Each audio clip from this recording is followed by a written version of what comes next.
오늘 우리에게 주시는 하나님의 말씀 요한복음 9장 35절에서 41절.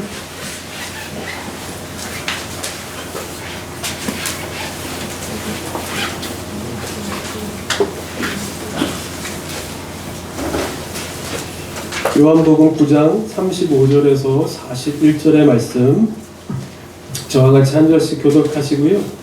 마지막 절을 같이 읽겠습니다. 예수께서 그들이 그 사람을 쫓아냈다 하는 말을 들으셨더니 그를 만나사 이르시되 내가 인자를 믿느냐. 대답하여 이르되 주여 그가 누구시오니까 내가 믿고자 하나이다. 예수께서 이르시되 내가 그를 보았거니와 지금 너와 말하는 자가 그이니라. 이르되 주여 내가 믿나이다 하고 절하는 자. 예수께서 이르시되 내가 심판하러 이 세상에 왔으니 보지 못하는 자들은 보게 하고 보는 자들은 맹인이 되게 하려 함이라 하시니 바리새인 중에 예수와 함께 있던 자들이 이 말씀을 듣고 이르되 우리도 맹인인가. 같이요. 예수께서 이르시되 너희가 맹인이 되었더라면 죄가 없으려니와 본다고 하니 너희 죄가 그대로 있느니라. 아멘. 할렐루야.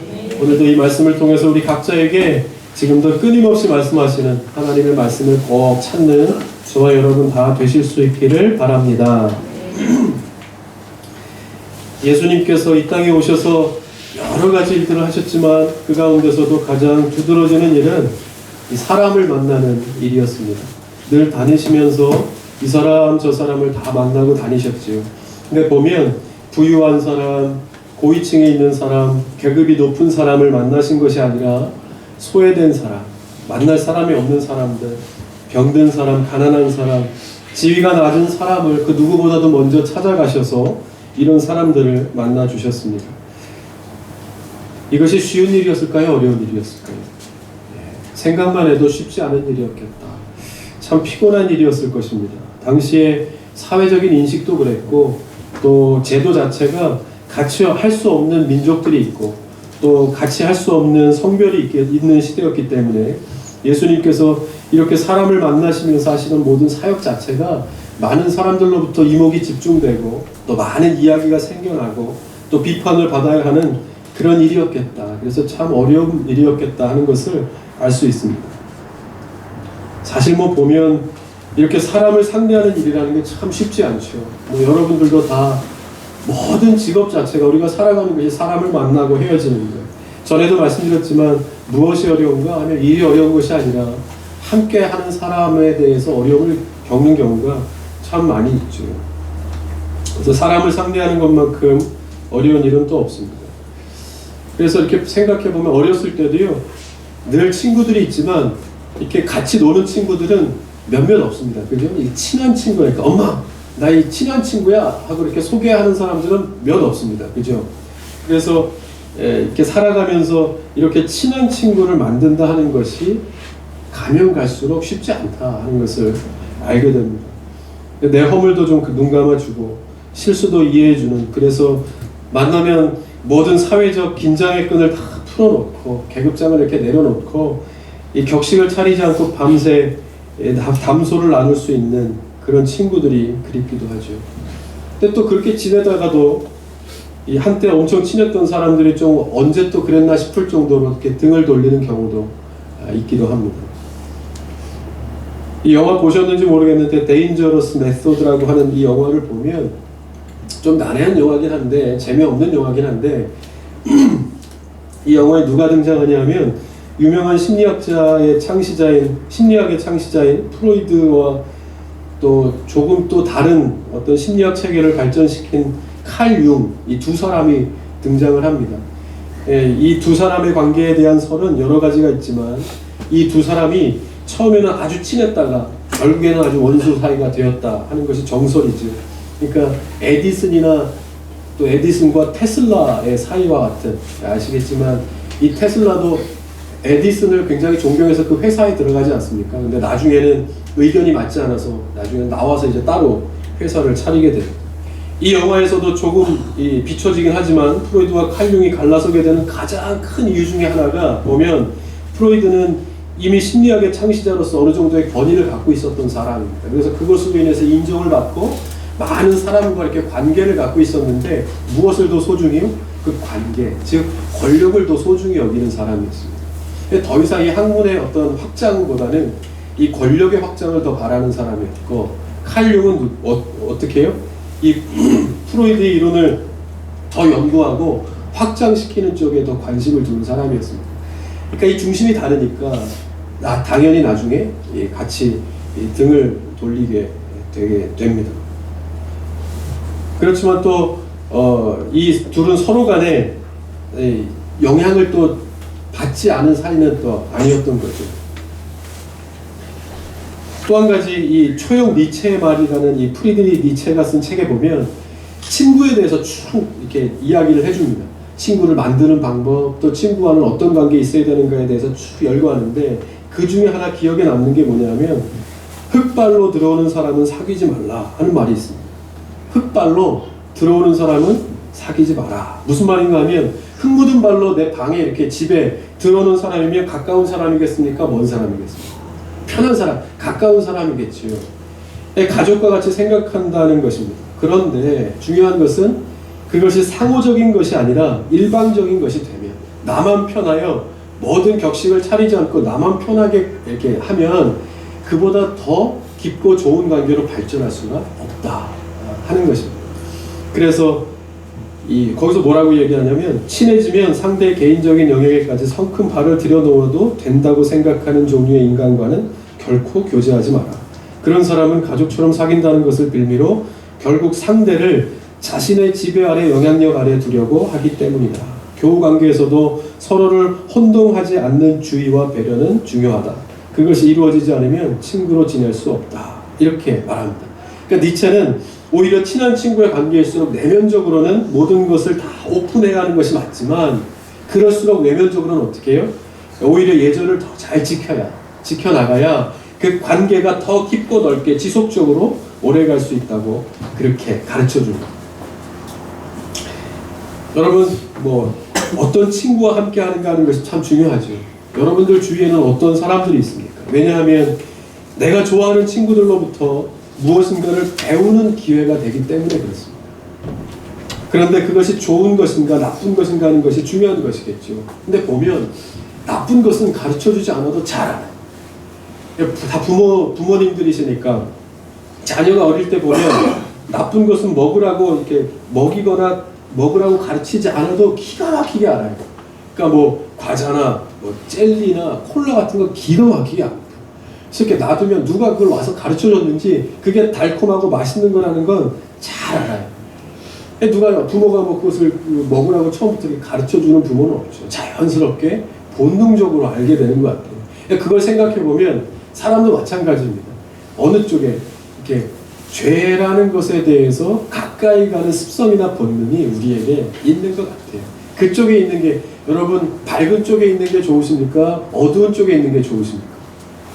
그러니까 이렇게 죄 쪽에, 사람들이 많은 쪽에 있으면 좀 안심이 되는 게 있죠. 그걸 이렇게 유추해서 가다 보면 우리가 이렇게 다 허물이 있는 사람들이 있을 때 내 약점이 드러나는 것이 가리워지니까 더 안심하게 된다는 어떤 심리학적인 그런 부분이 있습니다. 근데 우리가 이제 혼자 있거나 밝은 데로 가면 내 허물이 이렇게 드러날까 하는 두려움이 누구에게나 있다고 하는 것이죠. 그것이 이제 보면 원죄라고 하는 것이겠죠. 우리에게는 그런 연약함이 누구에게나 있다. 그래서 죄는 언제나 익숙하게 가까이 하는 습성이 있지만, 좋은 것은요 반대로 가르쳐줘도 잘 모릅니다. 자꾸 잊어버리고 잘 따라하지 못하게 돼요. 그래서 가장 좋은 것이 모델을 삼아 그 모델로부터 영향을 받는 것이죠. 따라하는 것. 우리가 좋아하는 좋아하는 그 아이돌이나 이렇게 있으면 막 따라하고 옷 입고 막 그렇게 하잖아요. 세븐틴의 형준이 같은 사람들 막 이렇게 따라하고 보고 따라하려고 그러고 그러잖아요. 네. 자기 우상 같은 사람은 따라하고 싶은 거예요. 그러니까 좋아하는 것은 내 주위에 그렇게 좋아할 만한 모델이 있으면 그 사람의 좋은 면을 내가 영향을 받게 되는 것입니다. 그래서 어떻게 보면요, 이 시대에 교회가 그런 역할을 하는 것입니다. 아이들이 보면 어디서 양보를 하고 배려를 하고 겸손하고 예절 바르고 저는 보면요, 이런 것들을 어디 가서 배울까 하는 생각을 합니다. 요즘에 학교나 학원에서도 사실 이런 거 가르쳐 주는 것도요, 엄마들이나 아이들 눈치 봐서 잘 못합니다. 못하는 것이 사실이에요. 그런데 보면 뭐 이렇게 막 찬양하고 연주하고 앞에 서서 대표기도 하고요, 간증하고요, 우리 친구들 막 이렇게 나눔하고요, 함께 노는 것도 이것도 실력이에요. 여러분 나가서 보면 사람들과 사회적인 관계를 맺고 관계 속에서 좋은 영향을 주고받으면서 건강한 생활을 하는 것이 어디에서 배울 수 있는 것이겠습니까? 그런데 우리 뭐 청소년들, 어린이들 보면 교회에서 그런 것들을 알게 모르게 배우게 되는 겁니다. 어른들이 부리는 찬송을 들으면서 절대적인 음감을 막 이렇게 막 이렇게 음감이 막 발달을 하고 하면서 또 연주도 하고 사람 앞에 서는 것, 눈을 이렇게 많은 사람들 앞에서 연주하는 게 잘 못합니다. 떨려서. 이런 것들을 익숙하게 되면 어떻게 되겠습니까? 나중에 가서 면접을 하고 사람들 앞에서 이렇게 이야기하고 발표하고 발제하고 이제 학교가 이제 대학도 가서 막 발제하고 막 이렇게 할 때 사람들 앞에 서는 것이 이미 한 단계를 거쳤으니까 더 당당하고 자신 있게 이 리더자의 자리로 나아가게 되는 것입니다. 이렇게 될 수 있는 것은 무엇 때문이겠습니까? 이 모든 것이 다 우리가 예수님을 알아가면서 우리가 그분으로부터 우리의 참 목자이신 예수님의 영향을 받게 되는 거예요. 예수님을 사귀면서 예수님을 알아가면서 예수님이 어떤 분인가에 대해서 관심을 가지면서 그분의 것이 내 안에 나도 모르는 사이에 점점 젖어 들어오게 되는 것입니다.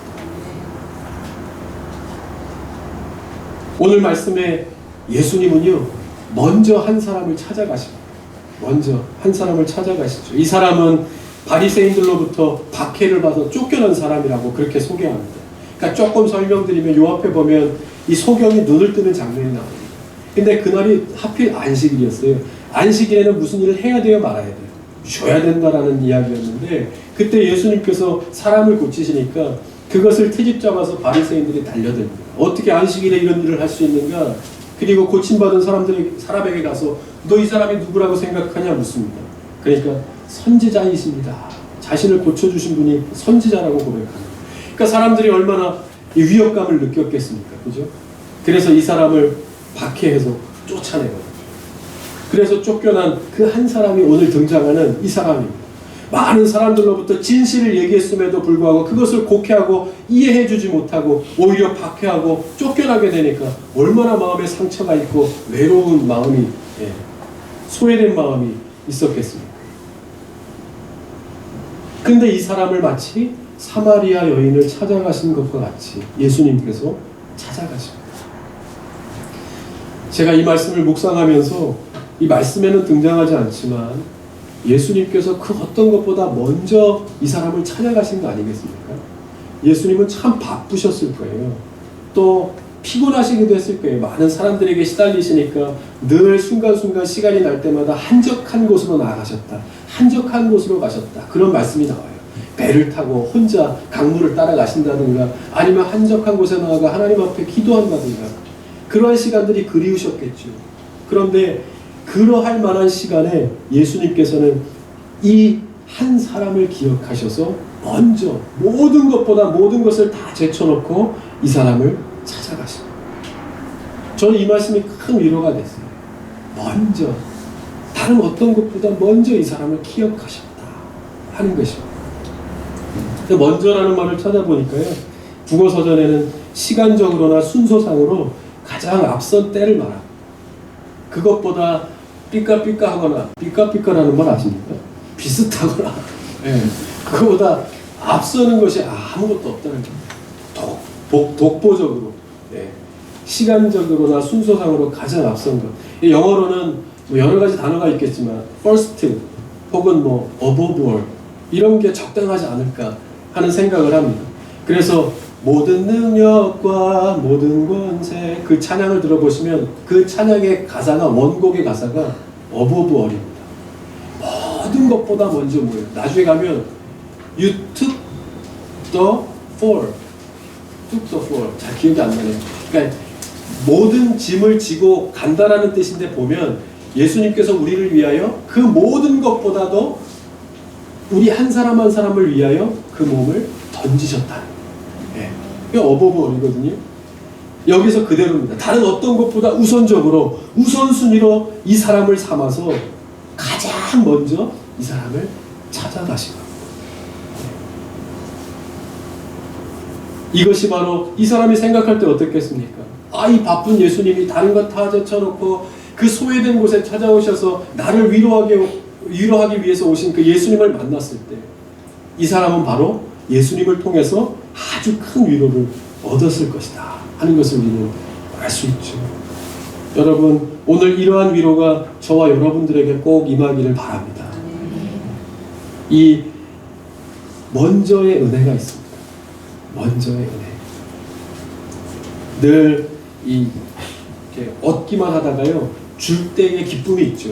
여러분, 그죠? 어렸을 때는요, 내 것 다 내 것 하다가 조금 지나면 어떻습니까? 너 이거 하나 쟤 줘. 그럴 때 이렇게 주면 그 줌으로써 아이들이 기쁨을 얼마 전에 TV에 나오는 그 보니까요, 그 플리마켓이라고 하는 것을 하는데, 플리마켓이 사실 뭐 어른들도 많이 하지만 아이들을 위해서 하는 겁니다. 아이들이 어떤 이렇게 돈을 사고 파고 이렇게 바꿔주고 이렇게 하면서 재미를 느끼면서 집에서 많지만 입지 않고 쓰지 않는 물건들을 갖고 나가서 못 쓰는 물건이 아니라 안 쓰는 물건들을 함께 나누면서 그렇게 하는 것인데, TV 프로에 어떤 예능 프로에 보니까 어떤 아이가 처음에는 주기 아까워요.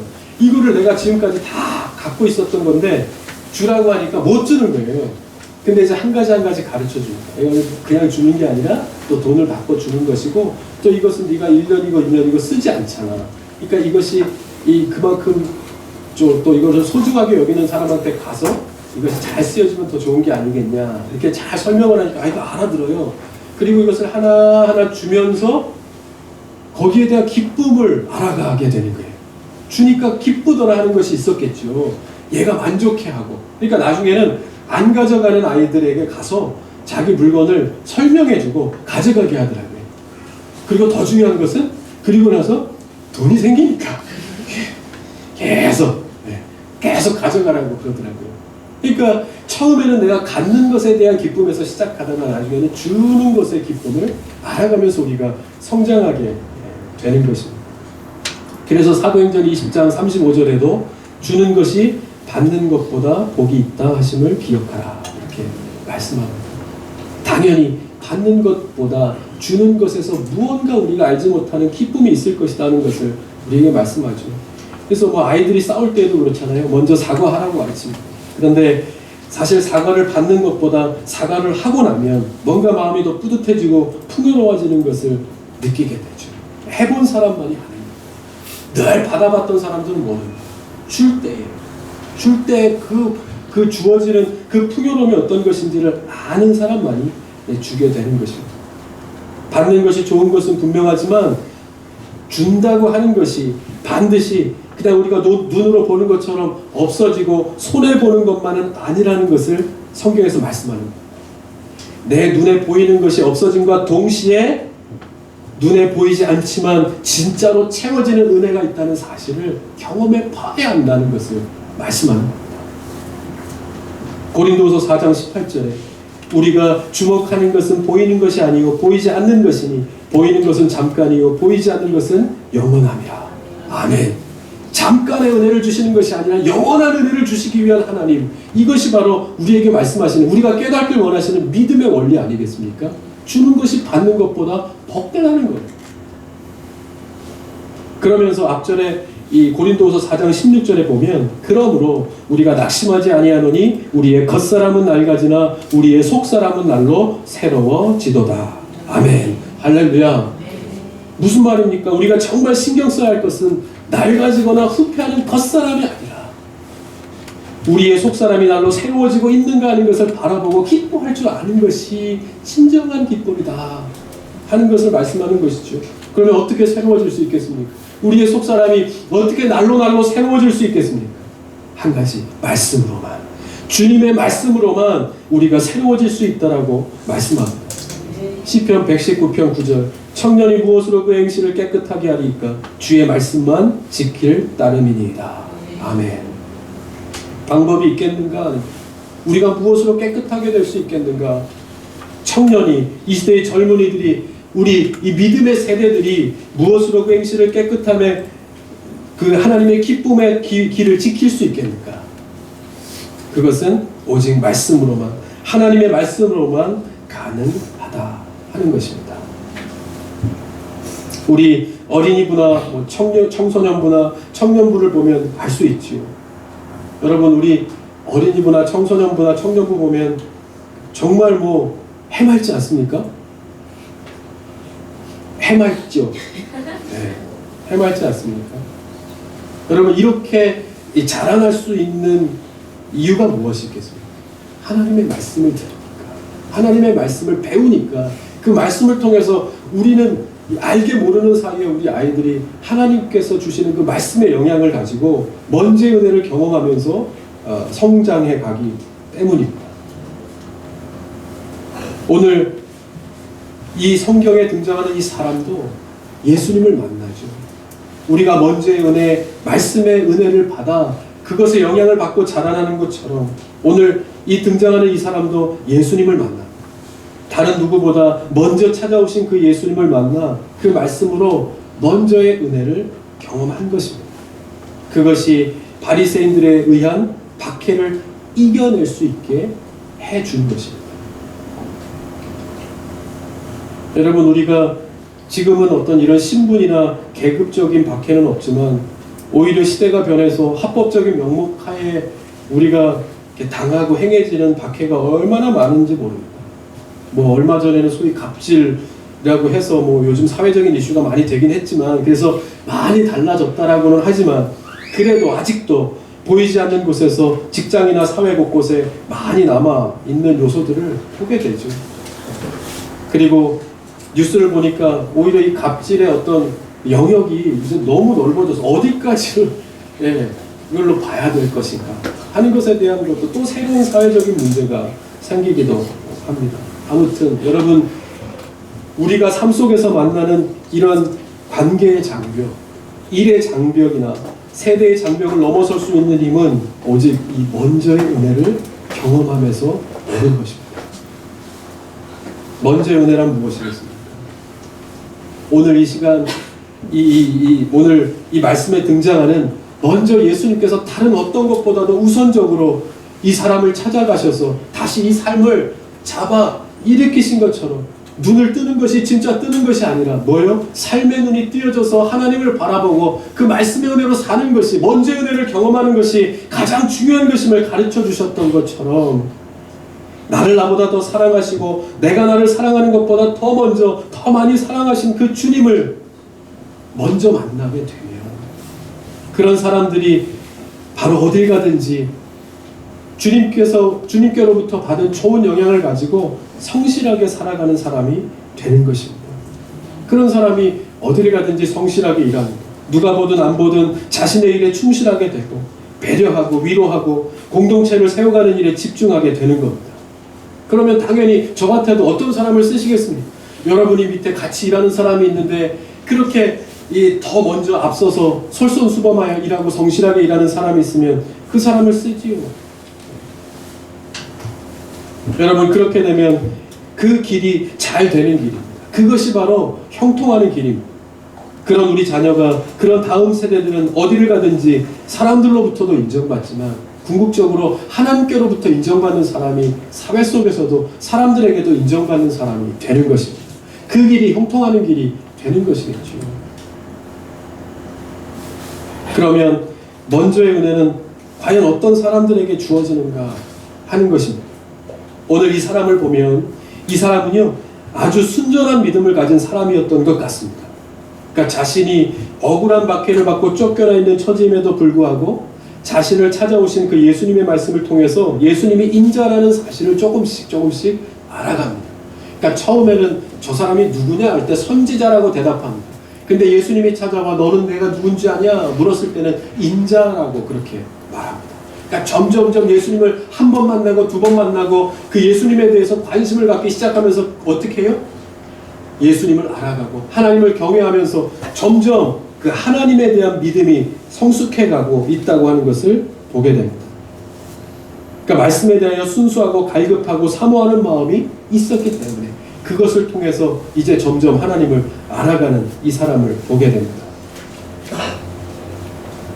여러분, 주님은 이런 마음이 있는 사람들을 찾아오십니다. 어떤 마음이요? 이 예배에 대하여 준비된 마음으로 온 사람, 오늘 주실 말씀을 기대하는 사람들을 찾아오셔서 그 사람들에게 이 먼저의 은혜를 깨닫게 하십니다. 찬양을 통해 마음을 열고, 아니 열리지 않는 그 마음을 통해 하면서 하나님 앞에 내 형편이 지금 이러함에도 불구하고 은혜에 대하여 갈급할 줄 모르는 이 굳어져 있는 나 자신에 대해 이렇게 가슴을 치면서 하나님의 은혜가 필요합니다. 내가 오늘 가장 먼저 다른 것 어떤 것보다도 하나님을 먼저 만나 주시는 은혜를 발견하는 것이 내게 필요합니다. 이렇게 예배하는 사람들을 하나님께서 어찌 외면하실 수 있겠습니까? 그런 사람들에게 하나님께서는 반드시 은혜를 주십니다. 먼저의 은혜를 받을 수 있는 사람은 예배를 사모하는 사람이에요. 말씀을 기대하고 사모하는 사람입니다. 오늘 예배를 통해서 어떤 은혜를 주실지, 오늘 말씀을 통해서 내게 어떠한 말씀을 주실지 기대하여 이 자리에 앉아있는 사람입니다. 예배에 늦지 않고 나와도 맨 앞자리를 사모하고 나의 나된 것이 하나님의 은혜라는 사실을 잊지 않는 사람, 그 사람이 바로 주님께서 주시는 이 먼저의 은혜를 잊지 않고 늘 깨닫게 하셔서 나도 그 어떤 것보다 하나님 앞에 먼저 나아가는 그 자세를 통해 준비하신 은혜를 받을 수 있는 준비가 된 사람입니다. 우리 모두가 다 이런 사람이 되기를 바랍니다. 네. 여러분 오늘 성경책 다 갖고 오셨습니까? 네. 이 습관이 되어야 믿음도 습관입니다. 예전에는요, 어디 교회 갈 때 버스를 타거나 지하철을 타면 성경을 들고 있는 사람은 교회 가는 사람인 줄 알았어요. 근데 요즘은 잘 모르겠어요. 성경을 안 들고 다니는. 우리 성경을 들고 다니면서 믿음도 습관입니다. 거룩하고 영적인 습관. 올 한 해는 다른 것보다 내 입에 내 손에 영적이고 거룩한 습관이 되어서 그런 자에게 주시는 주님의 이 먼저의 은혜를 잊지 않고 늘 그 마음으로 새롭게 되어져서 말씀으로 그렇게 살아가는 은혜가 저와 여러분들에게 꼭 있기를 바랍니다. 네. 한 가지 더 보면 예수님께서는 보지 못하면서도 본다고 말하는 것이 죄라고 그렇게 말씀합니다. 39절을 보면 예수께서 이르시되 내가 심판하러 이 세상에 왔으니 보지 못하는 자들은 보게 하고 보는 자들은 맹인이 되게 하려 함이라 하시니. 말이 좀 이상하죠. 예수님께서는 요 전에 이 소경을 통해서 눈을 뜨게 하셨는데 이제는 오히려 눈을 맹인이 되게 하려 한다고 그렇게 말씀합니다. 무슨 말인가 하면 바리새인들은 영적인 것을 보지 못하면서도 본다고 말한다는 겁니다.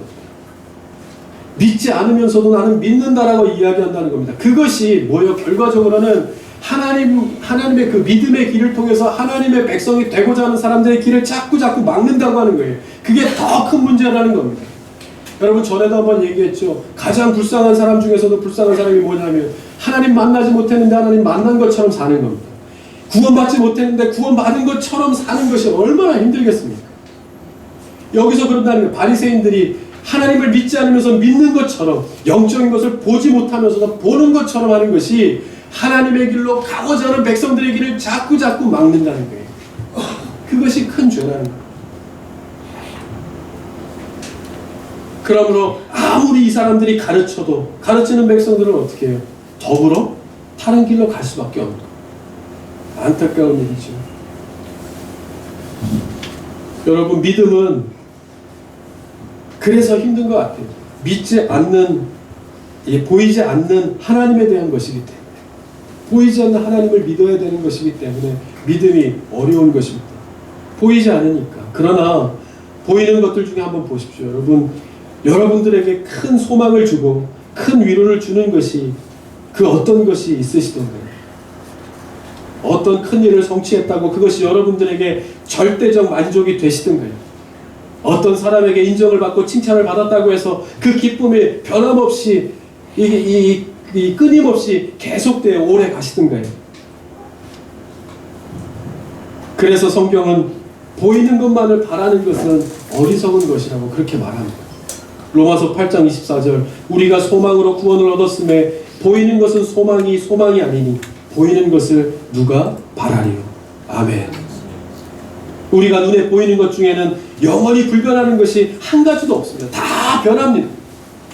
근데 그 변하는 것에 우리의 믿음이라는 것을 두고 그것을 바라는 것이 얼마나 어리석은가 하는 것입니다. 그러므로 여러분, 우리의 소망을 누구에게? 하나님께 두는 은혜가 있기를 바랍니다. 하나님께 두어야 된다고 성경은 끊임없이 말합니다. 그래야 이 힘든 세상을, 당하는 일들을 넉넉히 이기면서 살 수 있는 은혜가, 그 소망을 하나님께 두는 것에 있다고 성경은 우리에게 가르쳐 주는 겁니다.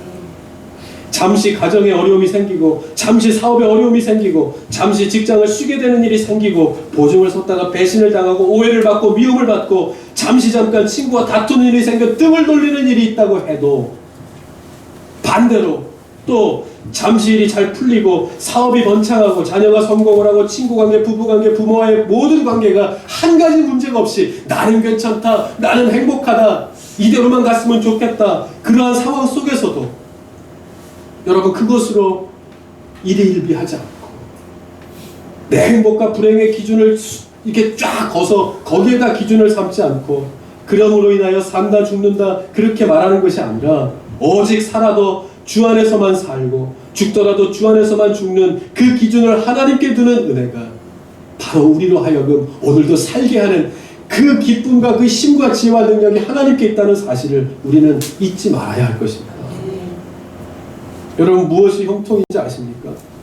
이 살면서 생각해 보면요, 형통이라는 것은 어떤 구체적인 것이라기보다는 하나님이 열어주시는 것이 형통이라 하는 겁니다. 하나님이 주시는 것이면 형통이라. 믿으십니까? 이 어항 속 물고기는요, 어항을 통째로, 어항에서 살다가 바닷물에 이렇게 넣잖아요. 넓은 바닷물에 이렇게 넣으면 이 물고기가 못 나간다고요.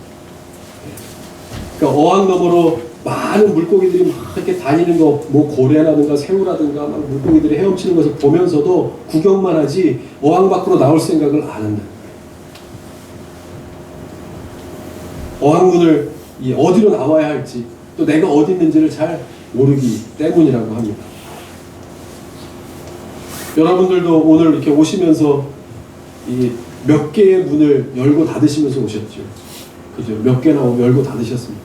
그러면서 이곳에 와서 앉아 있는 것이죠. 생각해 보면 우리의 삶은 이렇게 매일매일이 문을 열고 또 닫는 일의 연속입니다. 신기한 것은 문을 열 때마다 우리 앞에는 또 다른 세상, 또 다른 세상이 펼쳐진다는 것입니다. 안방을 열면 안방으로, 아이들 방을 열면 그 아이들 방으로, 또 카페 문을 열면 카페로, 학교 문을 열면 학교로, 그 문을 열 때마다 새로운 곳으로 우리를 인도해 줍니다. 근데 대개 문은 닫혀 있지요. 왜 닫혀 있겠습니까? 연락이 닫혀 있는 것이죠. 연락이 닫혀 있습니다.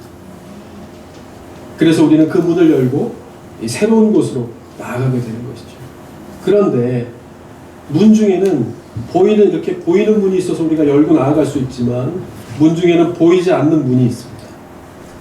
성경에 보면 출애굽하여 이렇게 나왔던 이 이스라엘 백성들 앞에 이렇게 홍해가 펼쳐지는데, 우리가 눈으로 볼 때에는 건널 수 없는 바다, 홍해였지만, 이것은 믿음의 눈으로 보면 광야로 통하는, 하나님께서 이스라엘 백성들에게 허락하시는 하나님의 땅인 이 광야로 통하는 보이지 않는 문이었습니다. 하나님이 그 문을 열어주시니까 끊겨졌던 길이 이어지고 보이지 않던 길이 열렸습니다. 문이 열릴 때 우리는 형통이라고 하고, 문이 닫혀 있을 때 우리는 절망이라고 말합니다. 하나님께서 우리에게 허락하신 믿음의 문이 닫혀 있으면 그것은 절망이지만, 그것이 열려질 때 우리는 형통이라고 말합니다. 그래서 예수님께서는 나는 양의 문이라 그렇게 말씀하시죠. 어디로 가야 할지 모르는 그 양들을 목자가 인도하여 열어주는 그 문대로 나아가는 것, 모든 어려움으로부터 보호하고 좋은 길로 나아갈 수 있도록, 그래서 푸른 초장으로 인도하는 그 문이 바로 예수님이라 설명하고 있는 것입니다. 여러분, 결론을 맺죠. 우리는 쉽게 절망할 때가 있습니다. 삶에 대하여도 그렇지만 특히 신앙에 있어서 하나님은 유독 나에게만 은혜를 주시지 않는다고 생각될 때가 있습니다. 왜 저 사람의 기도는 잘 들어주시는데 내 기도는 안 들어주시는 것일까? 저 사람은 별로 한 것이 없는데 저렇게 많이 사랑하는 것 같고, 나는 왜 이렇게 열심히 노력하는데 사랑해 주시지 않는 것일까? 왜 나에게만 유독 이 일을 허락하시는 것일까? 하면서 하나님은 불공평하다 생각합니다. 여러분, 이런 마음이, 이런 생각이 순간순간 우리가 살아갈 때 닥치는 문제들로부터 내 마음에 엄습해 올 때 꼭 기억하시기 바랍니다. 먼저의 은혜를 기억할 수 있어야 합니다. 여러분 중에 먼저 주님을 찾으신 분들이 계십니까? 여러분, 일주일 동안 살면서 계획을 세울 때 다음 주일에는 내가 11시에는 꼭 교회를 가야 되겠다, 이렇게 계획에 넣으시는 분들이 계십니까? 물론 개 중에는 내가 먼저 계획을 세우고, 오늘 와 계신 분들도 계시겠지만 더 넓게 보면 먼저 하나님께서 우리를 그 많고 많은 문 중에서 열 때마다 내가 원하는 것이 아니었음에도 불구하고 그 길, 그 문을 통해서 오늘 이 자리에 우리를 불러주셔서 우리가 오늘도 예배하는 자리에 앉고 있다는 사실을 우리는 문득문득 깨닫게 되는 것입니다. 그것이 먼저의 은혜입니다. 더 나아가 볼까요? 내가 모를 때 예수님께서 나를 위하여 십자가에 달려 죽으심으로 인하여 우리를 구원케 하셔서 오늘 이 자리에서 하나님을 향하여 찬양하게 하시고, 변함없는 나를 향하신 하나님의 말씀으로 다시 한번 깨닫게 하시고, 그래서 우리의 가정에도, 우리의 자녀에게도, 내가 하는 모든 일에도 영원히 불변하는 하나님께서 주신 뜻이 있음을 기억하고 나아갈 수 있도록 하시는 것이 바로 우리를 향하신 먼저의 은혜 때문임을 꼭 기억할 수 있어야 합니다. 오늘도 마찬가지죠. 다 흩어져 있던 우리를 이렇게 모아주시고 하나님을 기억토록 하시는 것이 다 저와 여러분들의 공로는 아닐 것입니다. 그때 필요할 때 하나님을 잊어버리지 않고 기억하게 하셔서 오늘 이 자리에 와 있는 것이 바로 하나님의 은혜를 기억하는 그 사람, 오늘도 그 사람이 하나님께서 주시는 그 은혜를 받을 수 있는 준비된 사람이라는 사실을 우리는 기억해야 하는 것입니다. 지금도 먼저 찾아오셔서 매일 매주일 우리의 마음 문을 두드리시지만 우리가 듣지 않고 우리가 열지 않으면서 우리는 말합니다. 돕지 않으신다고, 내 기도에 응답하지 않으신다고, 혹시 그러한 마음이 있다면 다 내려놓고 오늘 한번 이렇게 하나님 앞에 고백하고 기도하고 찬양하고 예배하는 저와 여러분 되실 수 있기를 바랍니다. 먼저의 은혜가 있어 내가 이 자리에 있습니다. 먼저 나를 찾아오셔서 나를 하나님의 백성, 하나님의 자녀 삼아주신 그 먼저의 은혜 때문에 우리가 이 자리에 있음을 기억하고 하나님 앞에 나옵니다. 주님, 오늘도 그 은혜로 다시 한번 열게 하여 주시는 그 문을 통하여 예비하신 주님의 삶으로 나아가는 은혜가 있게 하여 주시옵소서. 이렇게 기도하고 예배함으로 우리를 찾아오신 주님으로 인하여 보이지 않던 길이 열리고 또 보이지 않던 문이 열려지는 그러한 은혜가 있기를 바랍니다. 아멘.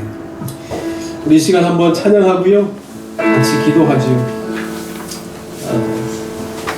오늘도 우리에게 주신 그 먼저의 은혜를 기억하면서 그 주님께서 먼저 우리를 불러주시고 또 구원의 은혜를 주시고 하나님의 자녀 되게 하여 주셔서 내가 오늘도 이 자리에 나옵니다. 그렇게 하나님의 은혜의 그늘 아래 살아가는 것이 내게 복임을 기억하고 내 모든 삶의 수고하고 무거운 짐을 주님 앞에 내려놓고 오늘도 예배합니다. 그 은혜가 우리의 삶으로 나아가게 하시고 나의 삶 가운데서도 주님을 예배하는 삶이 될 수 있도록 주님 인도하여 주시옵소서. 그 마음으로 함께 기도하는 마음으로 같이 찬양하며 나아가십시다. 하나님의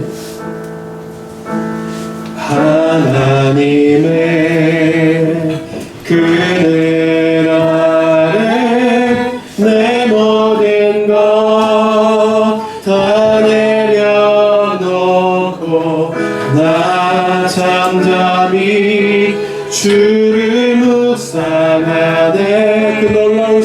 그 놀라우신 은혜를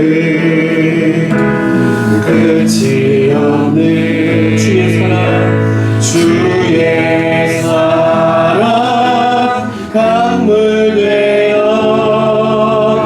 흘러 내 영혼에 자유함 주시네.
주의 사랑 끝이 없네. 주의 사랑 강물 되어 흘러 내 영혼에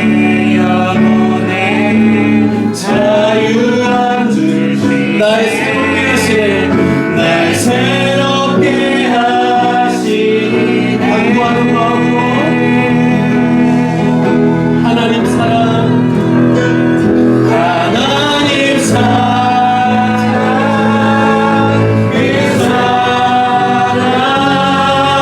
날 자유케 하네. 하나님 사랑 그 사랑 오늘도 우리의 마음을 자유케 하시고 자유케 하신 그 은혜로 하나님의 사랑 뿌림을 기억하면서 찬양하십시오. 하나님 사랑 하나님 사랑 그 사랑 날 자유케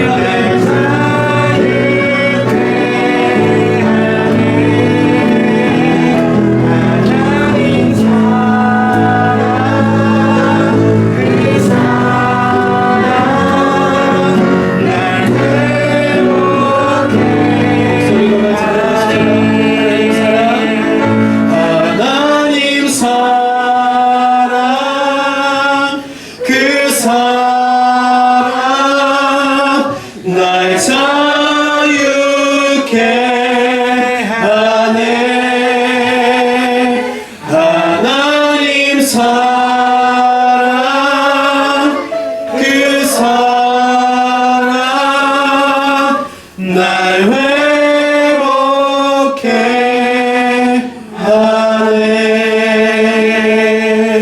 하네. 우리 이 시간 한번 기도하겠습니다. 하나님 그렇습니다. 우리가 삶 속에서 세상에 들려오는 소리들과 사람의 일들로 인해서 얼마나 마음에 수고하고 무거운 짐들이 많이 있는지요. 그 모든 것을 사람들에게 이야기하고 그 오해를 풀어보려고 했지만 아무것도 풀리지 않고 오히려 나를 위해 통해서 옥죄어오는 많은 일들 때문에 얼마나 내 마음에 내 영혼들이 갈급해하고 또 강팍해졌는지요. 하나님 그 모든 것을 하나님께서는 아십니다. 오늘 이 시간 예배 가운데 찬양 가운데 임재하여 주신 하나님께서 우리의 마음을 만져주시고 하나님의 은혜로 채워주셔서 다시 한번 우리를 자유케 하시고 또 회복케 하시는 하나님의 은혜로 채움받는 이 시간 될 수 있도록 주님 인도하여 주시옵소서. 오늘도 말씀하여 주시는 주님의 은혜가 우리의 삶 가운데 충만히 채워지는 역사가 있기를 바라는 마음으로 우리 두 손 높이 들고요 주여 한번 간절히 외치면서 우리 한번 먼저 은혜로 채워주신 것을 믿는 마음으로 같이 한번 기도하면서 나아가십시다. 같이 기도합니다.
하나님 감사합니다.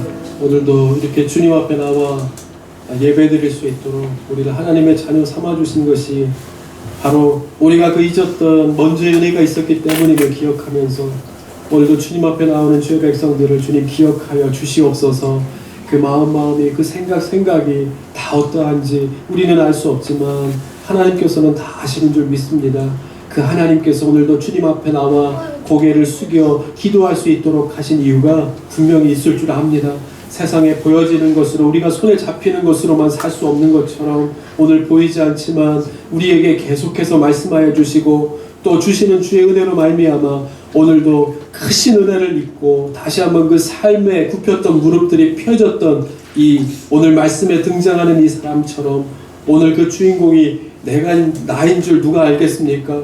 오늘도 이 자리 오늘도 우리를 향하신 주의 말씀을 통해서 우리의 삶의 무릎이 굽혀졌던 삶의 무릎이 펴지는 은혜가 있게 하여 주시옵소서. 우리의 삶에 수고하고 무거운 모든 짐들을 주님 앞에 내려놓고 십자가의 은혜를 구할 때 우리의 마음속에 말씀하여 주시는 주님의 은혜로 말미암아 자유케 하여 주시고 회복케 하여 주셔서 하나님 때문에 산다 고백함이 오늘도 예배를 드리고 우리의 삶으로 나아가는 주의 백성들의 입술을 통하여 떠나지 않는 고백이 될 수 있도록 주여 지켜주시옵소서. 우리의 가정을 지켜주시고 자녀를 지켜주시고 우리의 사업과 일터와 잠시 엎어지고 무너지는 일이 있다 할지라도 그 가운데 하나님의 때를 구하며 기도하는 우리의 무릎을 통해서 하나님께서는 우리를 향하신 하나님의 계획이 분명히 있는 줄 믿습니다. 하나님께서 우리를 붙들어 주셔서 이끌어 주시는 바대로 나아가서 하나님 다시 한번 주의 영광된 일에 귀하게 쓰임받는 우리 모두가 다 될 수 있도록 주님 인도하여 주시옵소서.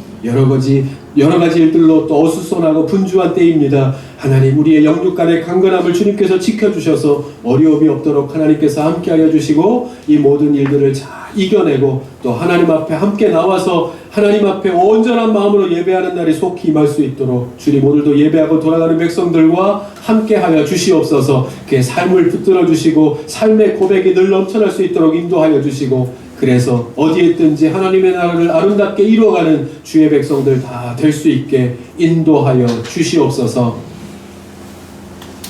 이제는 우리 주 예수 그리스도의 은혜와 아버지 하나님의 극진하신 사랑하심과 성령님의 감화감동 역사 충만하심이 오늘도 주님을 예배합니다. 나를 불러주시고 하나님의 자녀 삼아주신 먼저의 은혜를 잊지 않고 기억하며 주님 앞에 나와 오늘도 주여 고백하는 주님의 백성들의 마음 가운데 합당한 주의 은혜로 채워주시고 주님의 말씀으로 부어주셔서 어딜 가든지 하나님의 백성들로 살아갈 수 있는 은혜가 있게 하여 주시옵소서. 소원하고 돌아가는 주의 성도들 위해 이제로부터 영원까지 함께 하시옵기를 간절히 축원하옵나이다. 아멘.